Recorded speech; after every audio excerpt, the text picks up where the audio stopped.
and I'm currently a digital library advisor.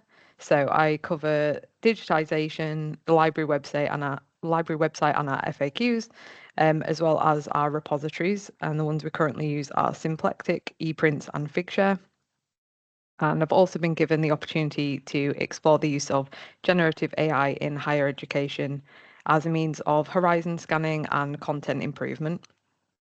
The areas that I've explored so far are GenAI for web content enhancement and AI tools for academic research, as well as the exchange of knowledge around AI through discussion, presentations, and some publications as well.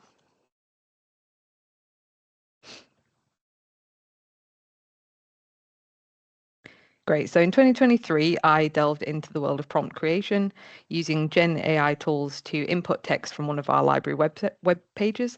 I then asked the AI to edit the text based on a reduced word count and more engaging student-centered language. I succeeded in my goal by first trying my own prompt engineering methods and later on implementing some other more researched approaches, including Dave Burr's Create framework, which involves allocating the AI a voice in order to carry out requests. I then adapted this further in order to test AI image generation using Adobe Firefly, which at the time was a free monthly credit-based service for Adobe users to generate images using an AI tool that was trained solely on copyright-free material. Image generation required more of concise prompts than text generation.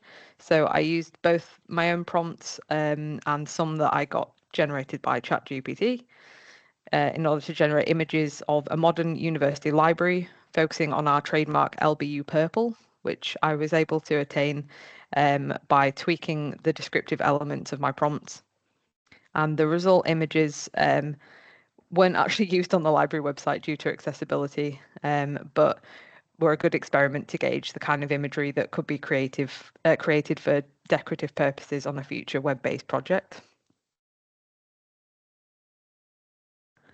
Then in 2024, I was granted a free temporary license to Genius. This software finds recommended articles by looking for shared terms used within the text, with the option to use 100% of your text or only highlight specific areas. Genius predicts the meaning of the source material that it's presented with in the same way as predictive text in an instant message or a Word document, using the context of the words and then ranking the suggested articles by citation count and recency of publication. The testing that I carried out using Genius with one of my own co-authored unpublished conference papers as the source to avoid copyright issues had some interesting results. So the tool recommended mostly open access works, which would be beneficial for us as an institution, as this encourages the distribution of open access articles with its data source for recommendations coming from OpenAlex. However, I did have some trouble yielding results that picked up on all the topics in my source material. And it was difficult to tell whether this was the AI that was failing to pick up on the context, the keywords, or if it was just a lack of research in the particular area that I'd chosen. More recently, I delved into the world of Notebook LM, which is an AI tool with Google Gemini integration that can summarize content in the form of an AI-generated podcast recording.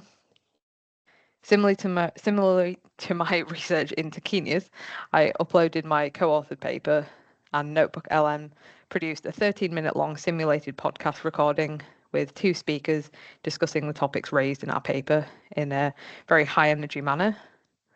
The information that was presented in the audio was correct. However, in order to test this more thoroughly, I created a new project in Notebook LM and uploaded the same paper and generated a new audio output. The second result had a new runtime of around 11 minutes.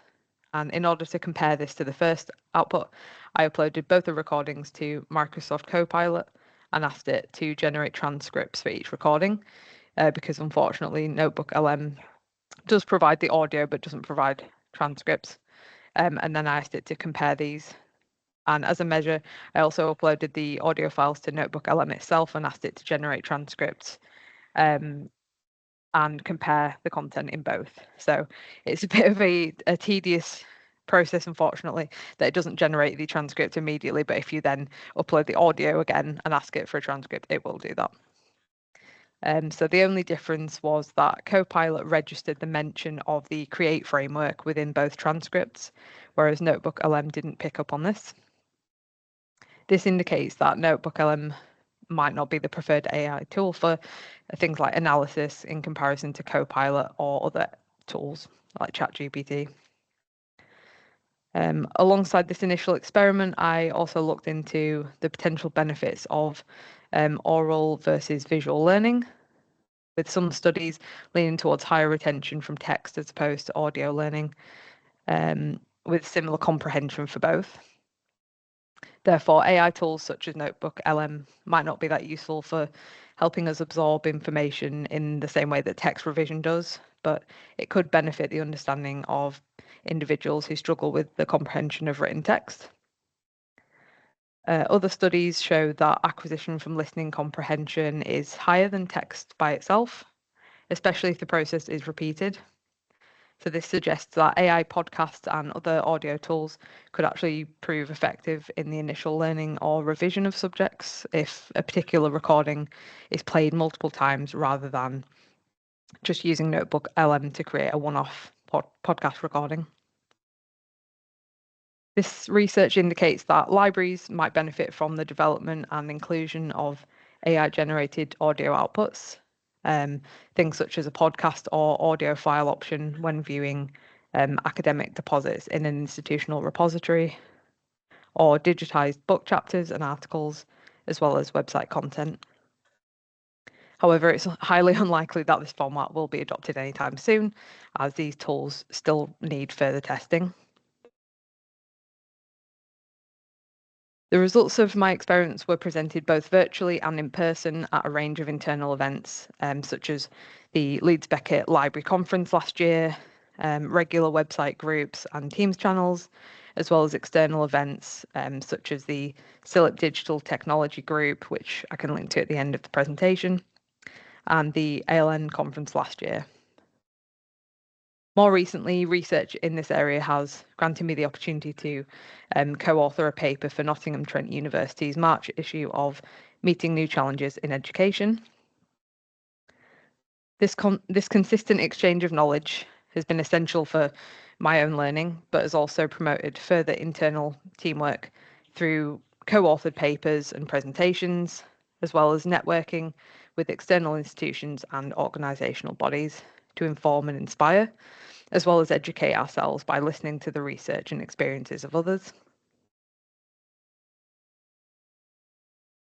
So to summarise, I'd say that LBU has found a good balance between feeling comfortable experimenting with generative AI tools, whilst being aware that these tools do need to be researched first, and that copyright and ethics always need to be considered, and that outputs require human review due to factors such as hallucinated material and biases that are created during training. My research has also highlighted both access and financial issues, as many of the AI tools I used last year to test prompt generation are now behind a paywall. So this means that not all staff and students have access to the same tools. We are currently relying on a university-wide subscription to Microsoft Copilot. This means that any other layers of research do rely on individuals to subscribe to the paid AI tools. Staff and students at LBU are encouraged to be practical in their use of generative AI, using frameworks to generate prompts, as well as adapting their approach based on the tool and the desired output type. And sessions like today allow us to continue our exchange of knowledge, so we must maintain this engagement both internally through policies and projects, as well as externally through open discussion and, in some cases, shared problem solving.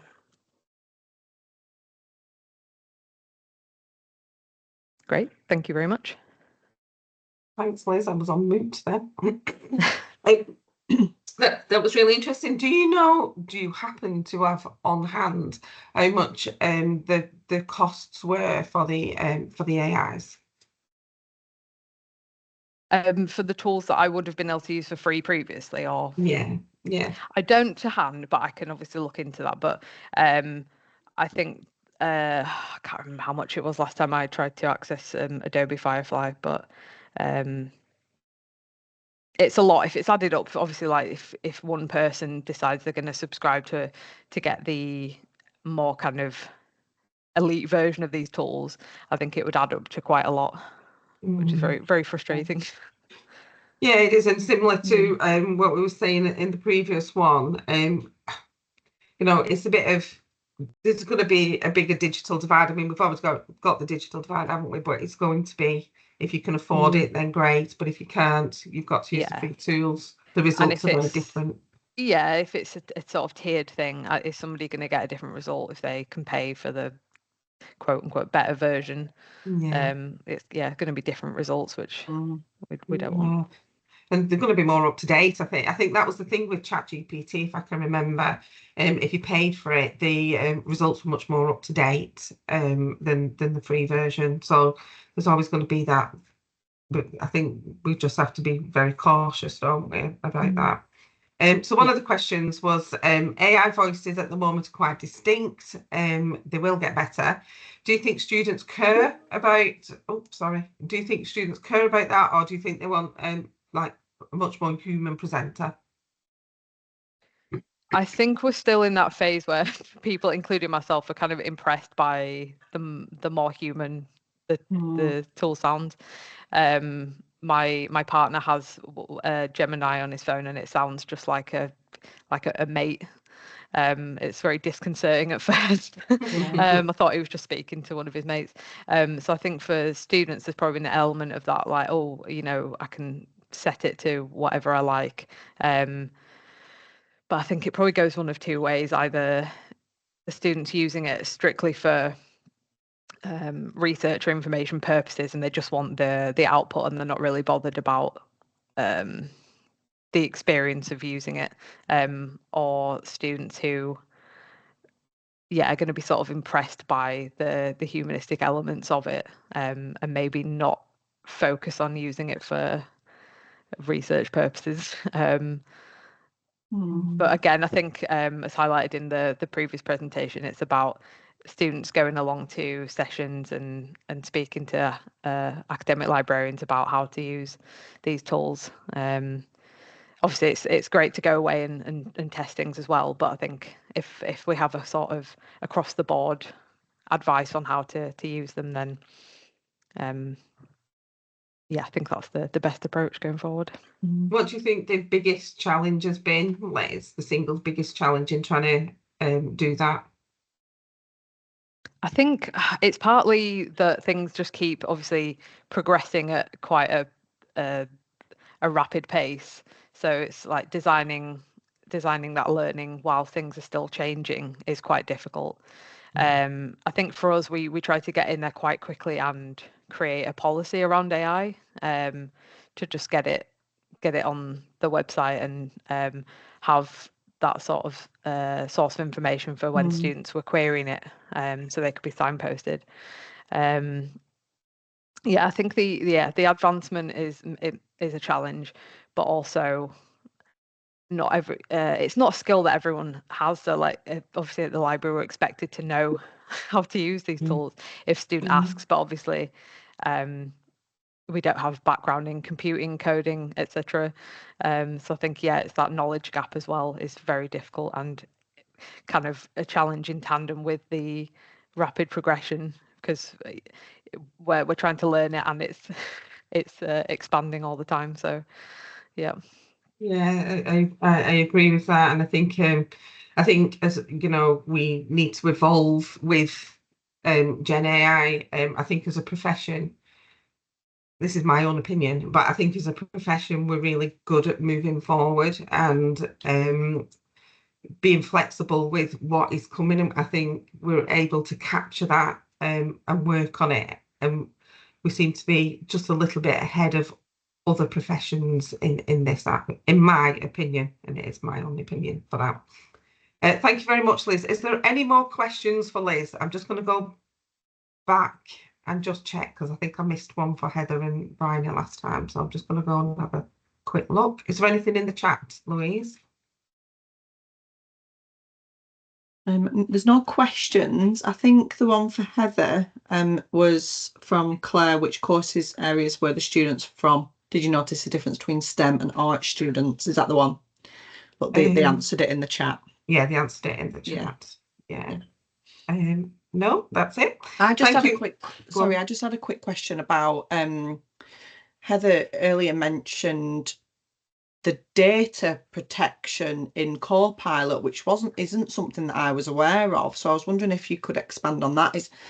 Is that what's the difference between the data? That's unfortunately that's not the sort of aspect of it that I know too much on. It was more so that we kind of relied on our IT services to do the research into, which tool were we going to kind of adopt really, because I don't think it was an option to not use any of the tools. But I know that we have obviously our own kind of institutional account where it's restricted in terms of it doesn't store any of the information that's put into it. And that was the most important part of it really. And that that staff receive information about what they should be using it for and shouldn't be using it for really. But it's still in its infancy in terms of they're still getting lots of people to test it before it's kind of released to everyone. But I think that's the most important part of it, is that it's kind of nothing is going to be stored externally. Right. Yeah. Okay. Somebody's just put something in somewhere. Copilot. Andy, Copilot. I believe that each institution can set it at the level they need.